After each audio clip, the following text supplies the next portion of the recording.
Hi, thank you for watching Podiatry Practice Mastery.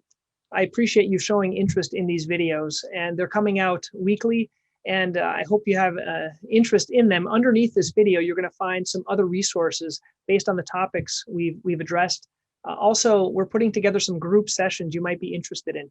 If you want to have more information of kind of developing and being part of a podiatry community where we talk about practice management ideas, I'd love for you to join us at the next one. The information is underneath this video. Thank you so much.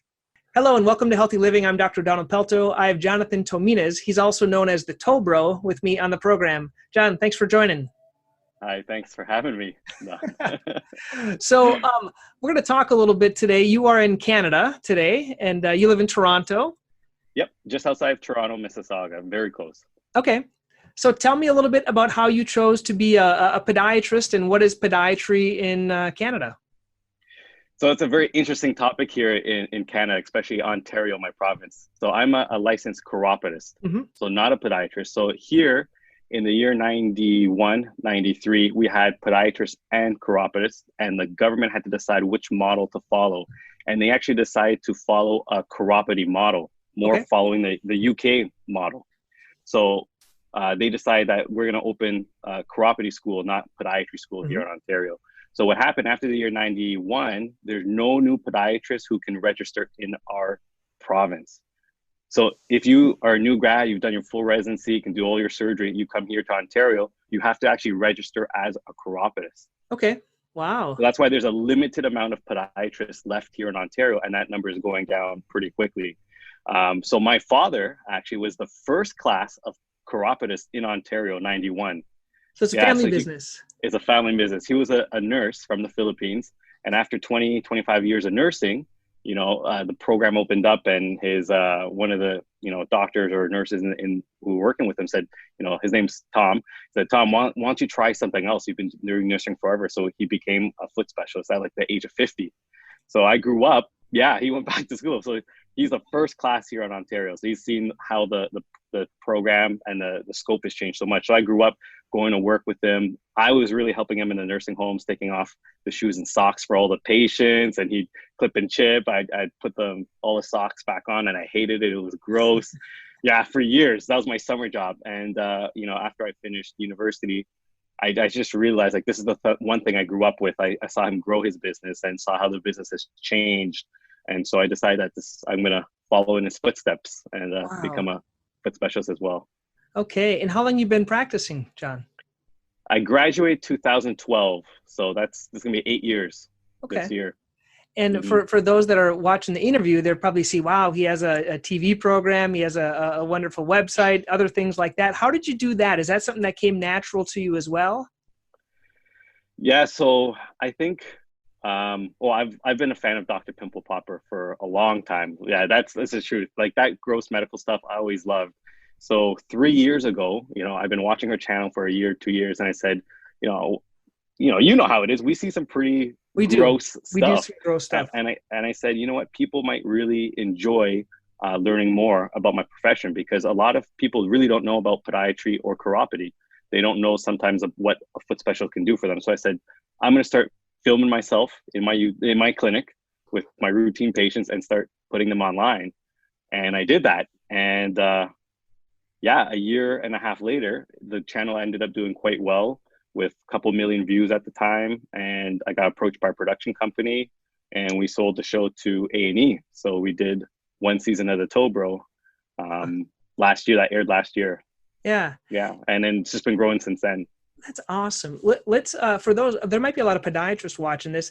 For technically speaking, if you're a podiatrist or any healthcare provider, you want to do your own YouTube channel. I'm sure you'd encourage everyone to do that. For sure. What do you recommend? You just kind of get a tripod, you get a nice camera? Do you have an assistant film? Do you film? Do you do it all? Do you have someone that edits it?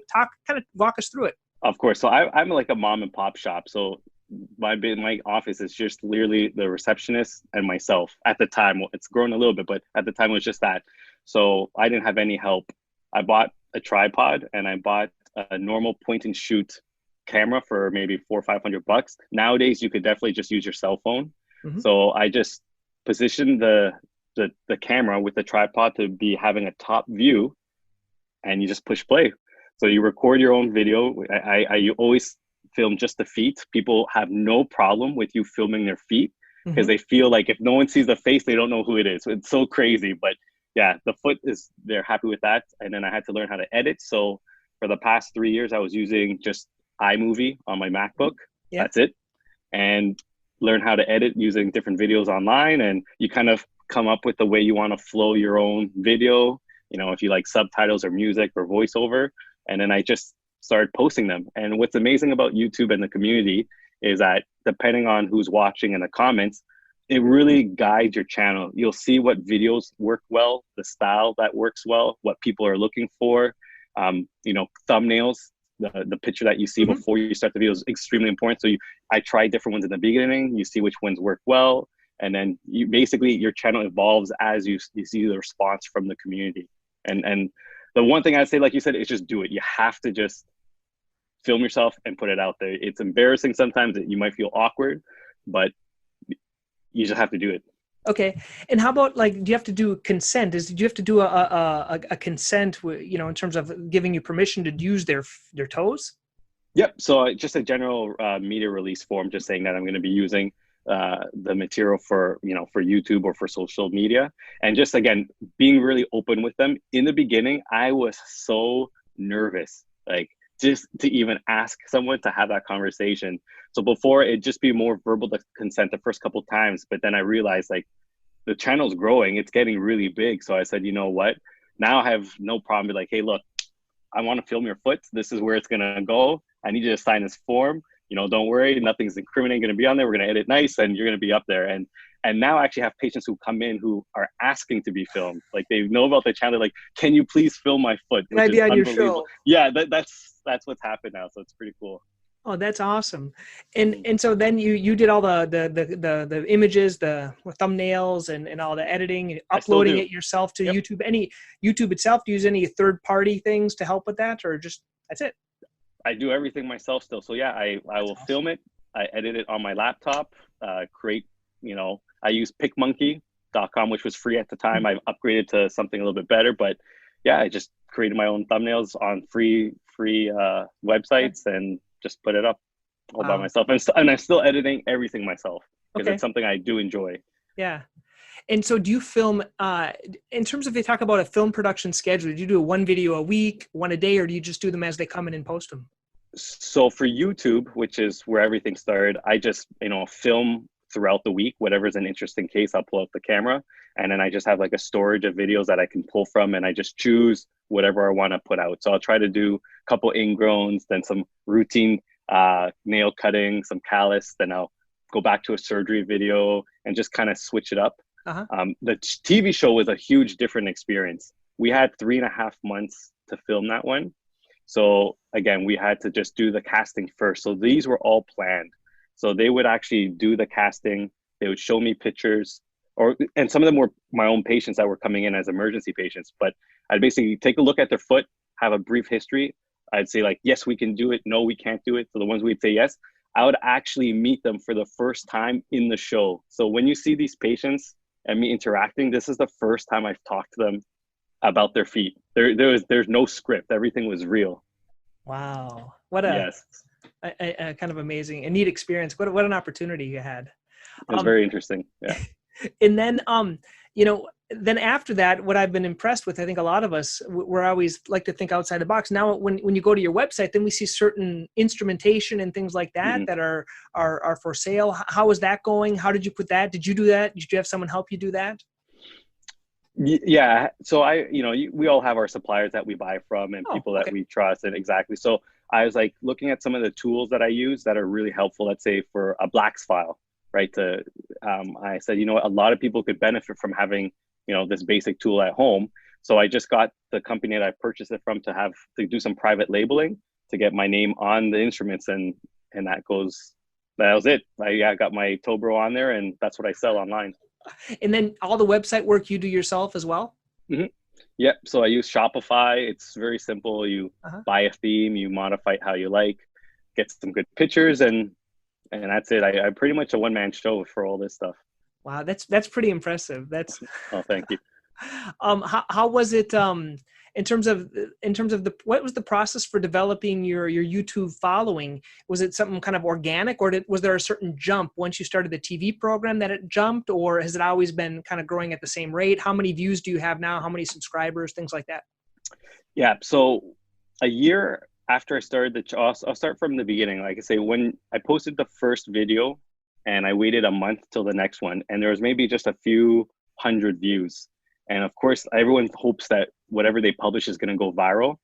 But luckily, my third video actually did go relatively viral, where in a month it had maybe like 30, 40,000 views, which was amazing at the time. And I realized the exact kind of video they like to watch, which was the nail cutting of long, super thick toenails. So that's what I was really focusing on. And so for a year, I'd really focus on the gross aspect, the shocking aspect, while trying to make it educational. So I really tried to put a lot of education within the videos. And that's what really grew the channel. So a year after, I had just over 100,000 subscribers and maybe around 25 million views on the channel. And that's when the production company came forward, and that opportunity came forward. But the show didn't air for another, I'd say, 8 months later. And by the time that happened, again, the channel had already doubled. So the show helped for a little bit, but it's really the YouTube channel that's growing the audience. So right now I have 700 and maybe just around 730,000 subscribers and around 200 and maybe 60 million views on the channel. Wow. And so like the last 30 days, there's around 15 million views. So that's like, well, especially with COVID happening, everyone's home watching, but I'm averaging usually around 10 million views a month on the channel. And so I always like to talk about, okay, you've done so much, John, and it's just great. What do you see for the future? I know you're a future looking person. What else are you doing that you're excited about? What's next? Are there any ideas, or just keeping doing more of the same? Yeah, the whole YouTube, I didn't have a plan. It moved really fast. All that happened really well. And now, like, until 2-3 months ago, I was pretty much, working still 5 to 6 days a week in the office, seeing full load. And actually having this COVID break, I'm actually stepping back and looking at what I want to do. Like, do I still need to work as hard? Do I need to push myself so hard? And I think I'm going to be scaling back a little bit from the office. I have one other foot specialist who's working with me now, and I think I'm going to be hiring another one.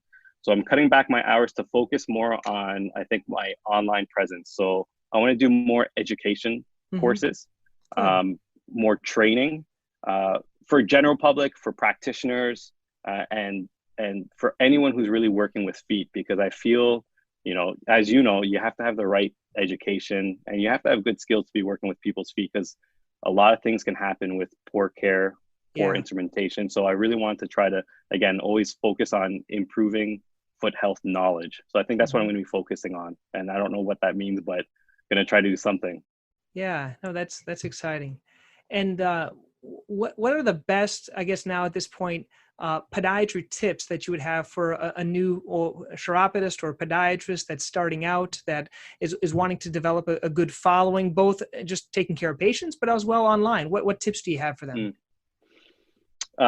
Okay, so the one thing that's the most important that really clicked to me maybe 5 years ago, and that's when my practice started to grow, is you have to really focus on patient care and satisfaction. The most important thing is delivering great care, because if you can deliver great care, everything else will follow. You'll get more patient referrals, you'll have more appointments, you'll have better patient satisfaction, you'll offer proper treatments. People won't feel like you're scamming them or you're offering more than you should. And you're just going to grow, and you're going to get more money. And that's the big thing. It's the focus from business to patient care. That's the only thing that you should really be focused on. And so when you are filming yourself or trying to grow your brand, first of all, you have to be yourself. You really have to genuinely care about what you're doing and your profession, but you really have to show the public that you care, and you have to give, again, great patient care. So if that's tips or advice, you really have to give them as much for free as possible, with great deliverance and with a good message and a good heart or meaning behind it. That's great. Well, John, that's all the questions I have. I want to thank you so much for this interview. I think people that are watching it are going to Oh, thanks. really enjoy it. Thank you so much.